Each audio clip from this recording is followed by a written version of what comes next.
এ কথা তো প্রমাণ হয়ে গেছে পুত্র, যে তোমার জন্ম কোনো মহান উদ্দেশ্য পূর্ণ করার জন্য হয়েছে। এ আমার বিশ্বাস, আর আমার এটাও বিশ্বাস যে আমার মিত্র নন্দ আর যশোদা তোমাকে এত ভালোবাসা দেবে, এত ভালোবাসা দেবে যা আমি আর দেবকী তোমায় দিতে পারতাম না।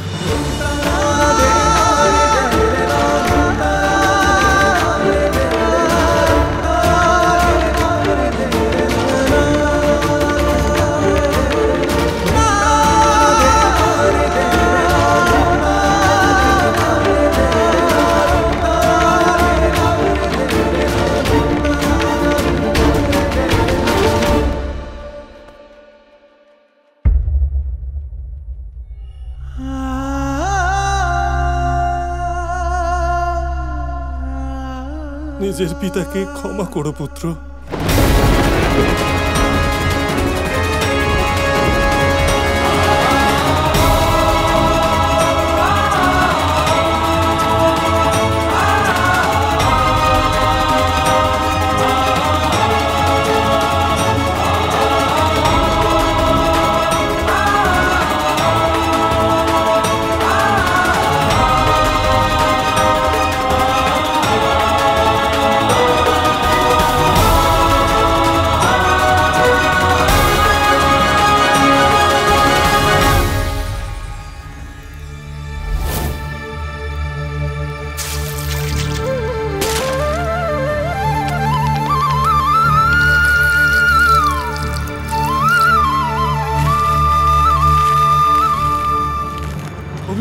অনেক শুভেচ্ছা, বাবা হয়ে গেছে। অভিনন্দন, অনেক শুভেচ্ছা। অভিনন্দন। হ্যাঁ, চলো চলো চলো, সবাইকে বলো, চলো মিষ্টি করাও, চলো।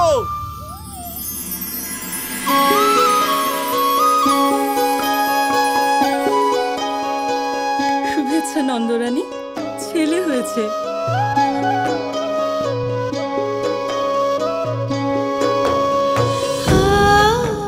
আমার সোনা।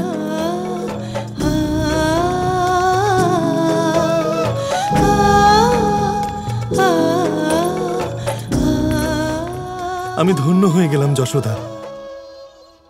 দাও, আমি আমার ছেলেকে কোলে নি। না না, আমি আমার সোনাকে কাউকে দেব না, নজর লেগে যায় যদি।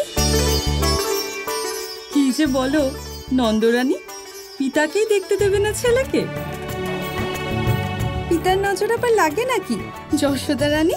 হ্যাঁ হ্যাঁ, লাগতেই পারে। আপনজনের নজর প্রথমেই লাগে।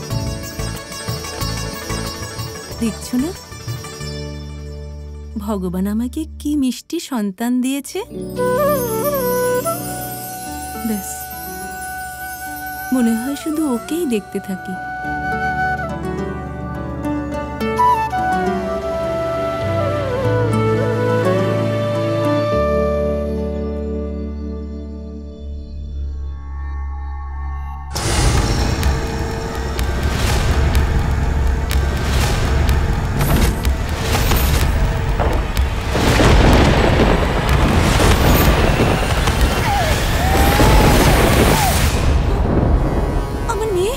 রাধা, কীর্তিদা, রাধা, আমার মেয়ে কোথায়? কোথায় রাধা?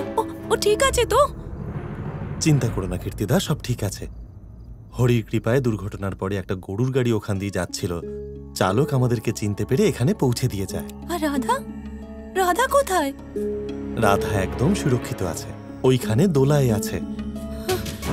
সরুন, আমি আমার মেয়েকে দেখতে চাই। আমি আমার মেয়ের কাছে যাব। আমি আমার মেয়েকে দেখতে চাই, আমার রাধা।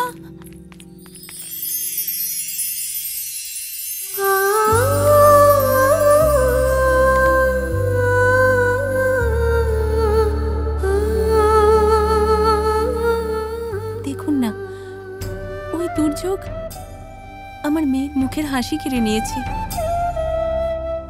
আর আমারও কাল সুযোগ ছিল, হয়তো ওই মহাবৈদ্য আমাদের রাধার চোখের চিকিৎসা করতে পারতেন,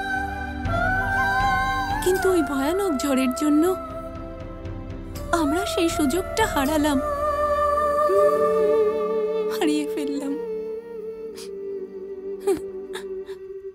এখনো সুযোগ আছে কীর্তিদা।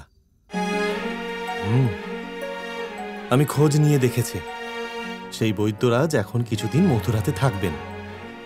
আমরা যাব তার কাছে, আর আমার পুরো বিশ্বাস আছে যে আমাদের কন্যা নিশ্চয়ই দৃষ্টি ফিরে পাবে। হ্যাঁ,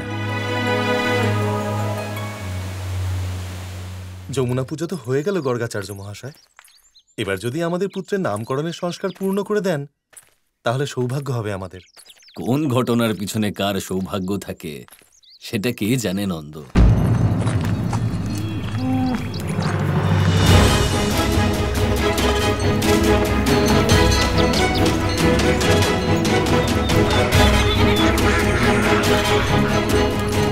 এই পশু পাখিগুলো এখানে কি করছে? আমার সোনা, আমার সোনা!